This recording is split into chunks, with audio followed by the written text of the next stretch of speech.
هاتلي يا ابني والنبي جيلاتايه من عندك. ايه جيلاتي ده نوع مناديل جديد؟ صحيح، ما انتوا بتاع اليومين دول. معلش هاتلي ايس كريم. ثانية، انت فاكرني هعديها لك كده؟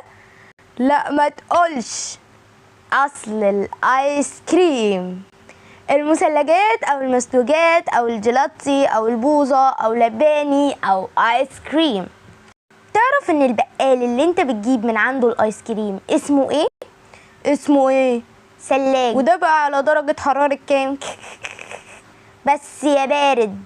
اسقع من الايس كريم؟ لا انت اسقع منه. بس يا سيدي هحكي لك حكايتها بدون مقاطعة. والمثلجات بيعود اصلها للرومان والفرس والصينيين، وبدأت في عام 400 قبل الميلاد، وده على حسب بعض المصادر. هتفتكر الصينيين هيعدوها كده؟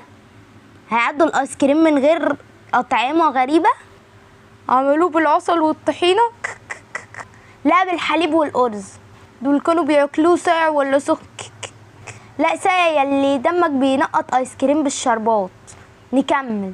وفي عام 1295 بدأ أغنياء بريطانيا يضيفوا اللبن على التلج عشان يعملوا ايس كريم. في عام 1533 ميلاديا الأميرة الفلورنسية كاثرين دي ميدشي اتجوزت ملك هنري الثاني اللي هو ملك فرنسا. اوعي تفتكر ان هي مشيت كده لوحدها يعني كده، لا مشيت ومعاها خلطة الايس كريم، وانتقلت من ايطاليا لفرنسا. وبعد كده الطباخين بتوع فرنسا عملوها ووزعوها على الشعب. واحد منهم قام عمل محل وعمل اطعمة جميلة زي الشوكولاتة والفراولة.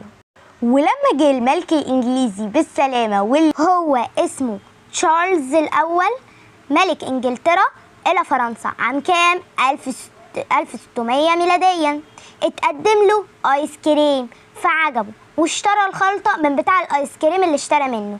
وبعد كده الاغنياء بس في بريطانيا هم اللي بقوا ياكلوا الاكلة دي. وفي عام 1700 ميلاديا يعني بعد الحوار ده بكام سنة، ب100 سنة، بدأ الحاكم الإنجليزي بولاية ماريلاند الأمريكية بيقدم الآيس كريم للضيوف بتوعه. وفين بقى؟ على ما افتتحوا مصنع للآيس كريم في عام كام 1851 ميلادية، وكان على إيد جاكوب فوسيل في ولاية ماريلاند الأمريكية برضو. وأول واحد اخترع ماكينة الآيس كريم اللي بتعمله بشكل متجانس اسمه أوجست جولين. ودلوقتي بقى عندنا نوع مشهور جدا وهو الايس كريم بالبيستاشيو اللي عبارة عن كريمة الفستق معاها حبة كنافة متحمصة. قولولي بقى في الكومنتس ايه اكتر ايس كريم بتحبوه، وانتوا بتقولوا جيلاتي ولا ايس كريم